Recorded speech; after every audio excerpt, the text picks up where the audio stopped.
the business group that I had pretty much stayed the same. And I think that the female entrepreneur space was well infiltrated, whereas the female podcaster space was like non-existent. Right. So I sort of started to really focus and dedicate my time to supporting those people because they seemed to be bombarding Elsie. Like, and she couldn't handle it all and her job. So I was like, okay, well, how can we, so we just started working on that together. And it just has grown organically in the last couple of years to 21,000 women. It's amazing. Yeah. And it's so much farther than the Facebook group now, right? We've got the live event. We have our membership, all of those beautiful things. I keep saying our, like, I feel like It's ours.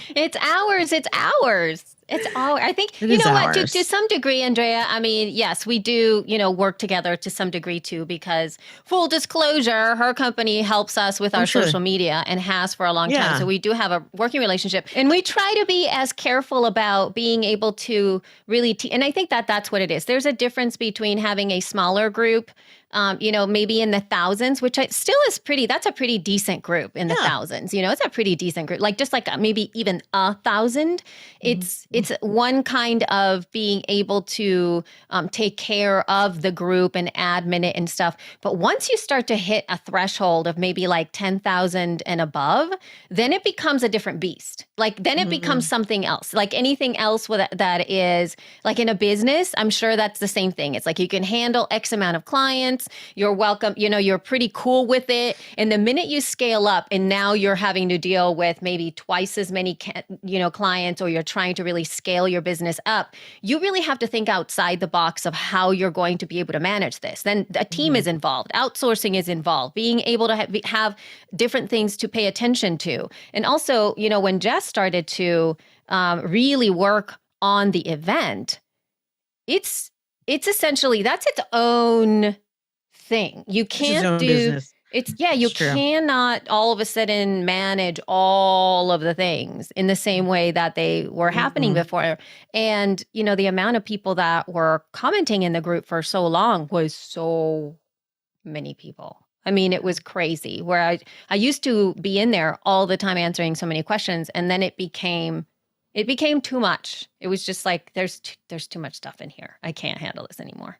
Yeah. And what I like about kind of your approach, both of your approaches to this group, is it's very community first. It's very value led. And then the monetization came later, like years and years later. So I'm curious, like that shift, was there a moment where you went, oh, now we're going to monetize, or was it just the idea of the event came first and then you realized it was going to be a business? Like, how did that conversation go?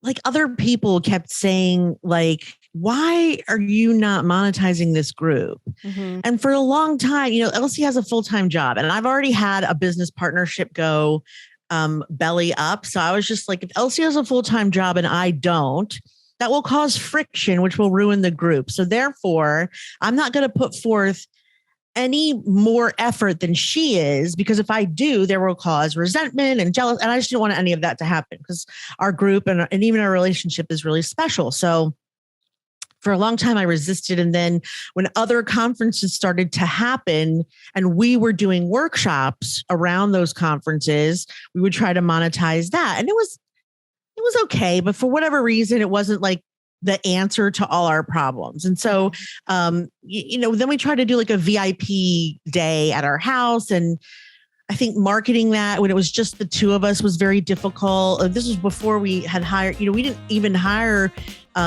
your company until we were doing the event. Because up until then, we were juggling everything ourselves. And I think that made it really hard to have a business just doing it ourselves when, like she said, it's hard to do all the things. And I was doing all the things and trying to monetize, and it just didn't work.